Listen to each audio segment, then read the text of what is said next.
guys, how's it going? Don't I look good in HD and a proper camera here? I mean, I'm just looking at myself now in the camera and I'm thinking, this was a wise decision. So as you probably know by now, one of the big things I got for Black Friday was a new camera, a Sony Handycam, that I'm using right freaking now. And it looks goddamn gorgeous. But anyways, I also wanted to talk to you about some of the other things that I picked up.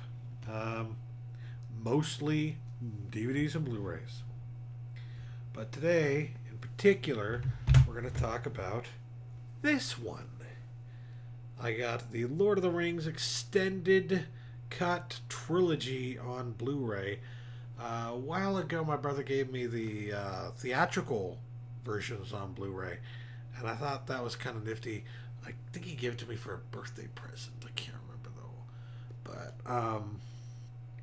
yeah, I've always been a fan of Lord of the Rings. I don't think I've ever seen the extended cut of Return of the King, but I've seen the extended cut of the other two.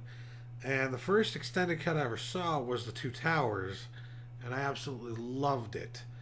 I mean, that is honestly my favorite of the entire trilogy. A lot of people think it's the worst, and I'm just like, I don't know what you're talking about. It's got a lot going for it, honestly, and I don't know why people don't like it. It's just like, it goes everywhere, into every possible direction you could possibly think of.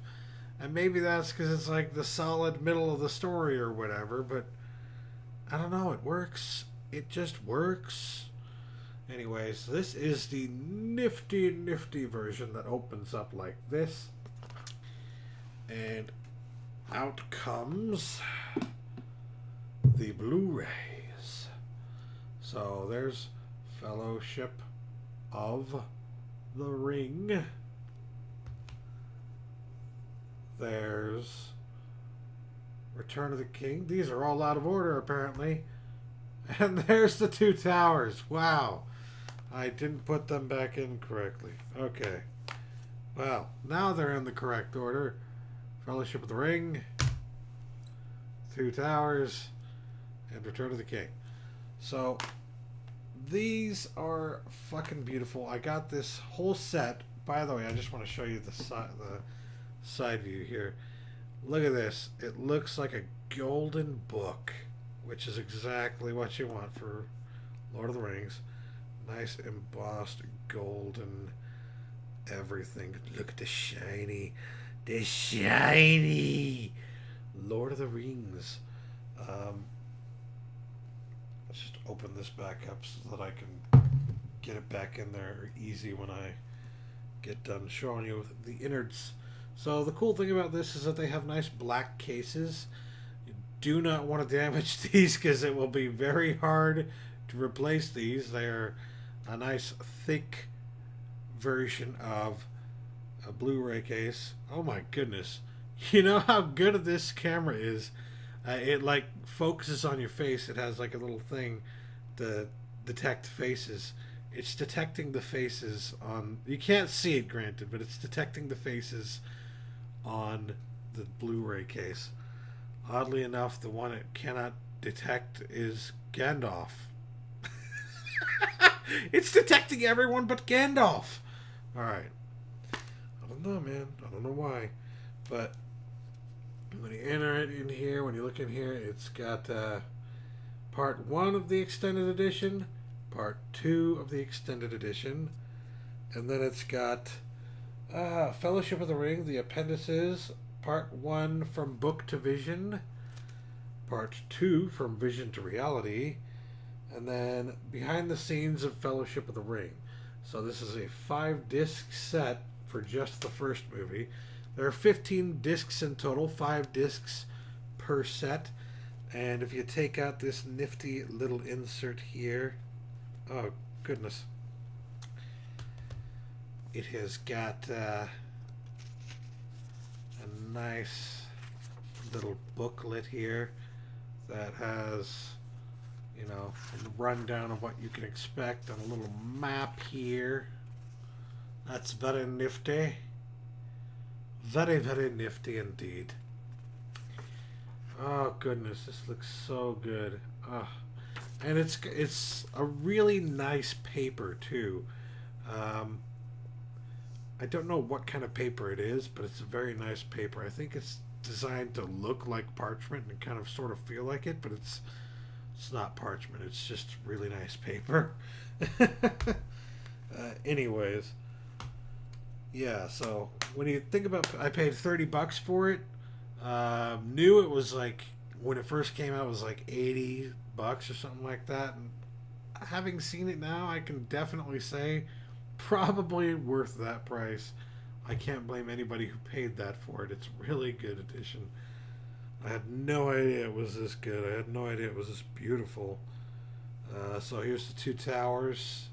Oh, now it picks up Gandalf's face. Pfft, of course. Can't pick him out of a crowd, though. Anyway, same as with the first one. You got this insert. I'm not going to pull it out. But they have part 1 of the extended edition of Two Towers, part 2. They have part 3, The Journey Continues.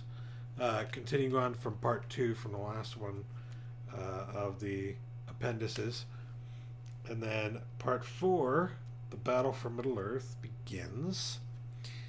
And then the Two Towers behind the scenes. Behind the scenes, the Two Towers. So you got that. And then, of course, Return of the King, one I'm fairly certain I have not seen the extended cut of. And I didn't really like it that much when I saw it in theaters. I went to see it with my brother, who, oddly enough, gave me the... interestingly enough, gave me the trilogy, theatrical trilogy on Blu-ray as a gift a few years ago, a year or two, maybe 3, I don't remember. But anyway, I went to see it with him in theaters, and well, while he liked it, I felt like it was not as good as the others, and I don't know what I was expecting, but it was just like, it didn't really totally do it for me, although I didn't hate it. I did like it a little. It wasn't my favorite, right? So I'm hoping the extended edition is like, oh, this is fucking awesome, you know? So there's disc 1 of extended edition, disc 2 extended edition, and then from the appendices of the past few sets here, of the past 2 movies, this has part 5 of the appendices, The War of the Ring, and part 6, The Passing of an Age. And then, of course, at the end, the behind the scenes features.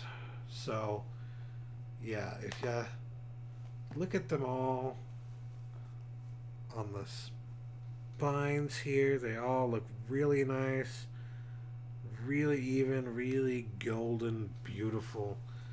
I am so glad I got this one. It was a daily deal on Amazon, and I picked it up pretty much, like I ordered it pretty much the freaking moment that I saw it went live. I knew it was going to be one of the deals, but, you know, that's why I immediately, the second I saw it went live, I bit the bullet and I bought it. And I can tell you right now, in terms of Blu-rays and DVDs and whatnot, this Black Friday, this is the most expensive thing I bought. This is the one big thing that I bought. $30. Other times it's been $35, $40, $45, $50 in the past. And those are good deals. But when I saw this for $30, I was like, that's probably going to be the best deal for Black Friday of the year. So I went ahead and got it. Yeah. So I figured let's just do a video just on that. I also wanted to talk a little bit about The Hobbit, because I just recently saw the Hobbit movies for the first time. The first and the second Hobbit movie, that is. I haven't seen the third one yet. But I do like the Hobbit movies. I liked the first one a little bit better than the second one. The second one just... it wasn't bad, right? It was a very good movie, but it felt like the pacing wasn't quite correct. The I don't know. A lot of people complained about Smaug.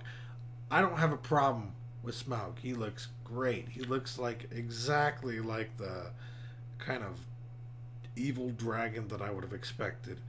I don't know enough about the novels to know what differences there may be between those, so I don't really care. I'm in it for the movie experience, and I don't. My problem is purely based on like from a movie buff's perspective, somebody who watches movies all the freaking time and knows how these things work, from going to point A to point B to point C.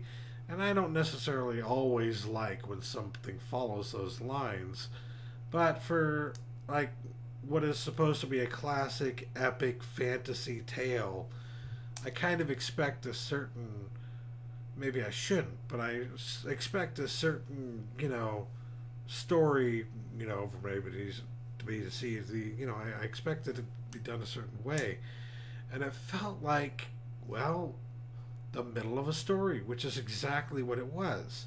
But in the first movie, you get a solid beginning, you get a solid middle, you get a solid end. I don't want to give any spoilers away because I know there's probably people out there who haven't seen it yet.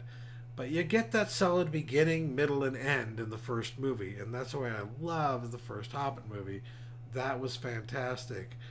Like, they didn't necessarily end it on the point. I'll just say they didn't necessarily end it with the point on the tree, but that was a solid, like, we're getting close to the big finale thing here, and that is exactly at that point. That is exactly what you need to be seeing. In the second Hobbit movie, it felt like, I don't want to say the middle, but it felt like 2/3 in, maybe like 70% of the way into the movie, we see Smaug. And for something like this, it really felt like a lot of people are like, we don't get to see him enough. Or a lot of people would probably have been upset that they didn't get to see Smaug enough in the movie if they had done any less. But then, on the other flip of that coin, there probably are a lot of people, or I know for a fact there are a lot of people who are upset because they didn't like the way that he looked. And I don't care about that stuff. I think he looked perfect. I think he looked great. I have no problem with that whatsoever. The only reason I would have liked to see less of him is because it's, getting to that point, it felt like it should have been like this climactic thing. And easing slowly and just almost calmly in a way into that final epic moment of the movie in such a way that it almost makes that final epic climax not so climactic and kind of anticlimactic. In fact, it just didn't do it for me. All right, that's the part that I didn't necessarily like. Other aspects of the movie are great, but it's just not as good of a movie as the first one was, just based solely on how it was edited, what decisions they made in writing, and where to put what, and how long certain scenes should last. It just didn't do it for me as well as the first one did. But a lot of movies like this have that problem where if it's one story being split up into 3 movies, it's typical that at least one of those 3 movies is going to have a problem. Now, it's not exactly the same thing, but if you look at the Harry Potter or Deathly Hallows 1 and 2, the first movie in that series had a very similar problem where you get an epic beginning, right? You get the nice, solid middle, and then the end just kind of peters out, and you don't really get that climactic ending that you wanted to the first part of it. And that's the thing. I want, in a big epic fantasy movie, I want that epic climax at the end of it. I don't care if it's a part of an overarching story. I want the epic climax. I don't know what it is about me. I know I'm probably greedy and stuff, but that's what I want. That's what I'm expecting. I don't always have to get what I expect, but that's what I want, and that can affect whether or not I enjoy the movie as much as maybe I should. So, when I didn't get that in the first Harry Potter Part 7 Deathly Hallows movie, I was kind of upset. That being said, the second movie made up for it. The second uh, Part 2 of the Deathly Hallows was very good. Loved that movie. I would love to see like a combination of the two movies, like just edited together.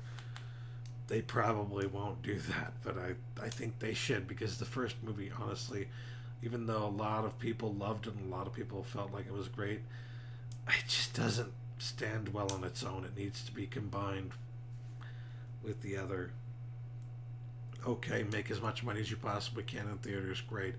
But after the fact, can you please give us, a properly formed story? A 4 or 5 hour cut, whatever. But with the Lord of the Rings, that would be a little much, because you got all the extended cuts of the movies that are already freaking long as hell, and oh Lord, that would be a nightmare. It would be like a 7 or 8 hour long movie just to combine two of the freaking movies. Whew. Ugh. So yeah, those are my thoughts on The Hobbit and The Hobbit Part 2. If I had to give them ratings, I would say Desolation of Smaug, not Part 2, but yeah. If I had to give them a rating, I would say Unexpected Journey, either an 8 or a 9 out of 10. And Desolation of Smaug would be a solid 7 out of 10, which is not bad, mind you. My 7 is not the same as other 7s, because I am of the mind that like a 5 or 6 star movie is entirely watchable, enjoyable, and even worth purchasing. Whereas a lot of people, when you get into that range, it's like, well, this is trash.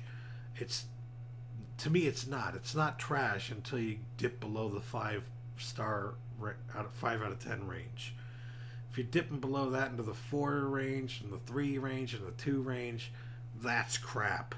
But if it's solidly above the 5-star range, then it's good. And 7 is a good rating for that, because it was great, but it had some flaws that I felt like kept it from being as good as it possibly could have been. But I liked it, and I am sufficiently excited to see the last part, the last movie. So yeah, blarg.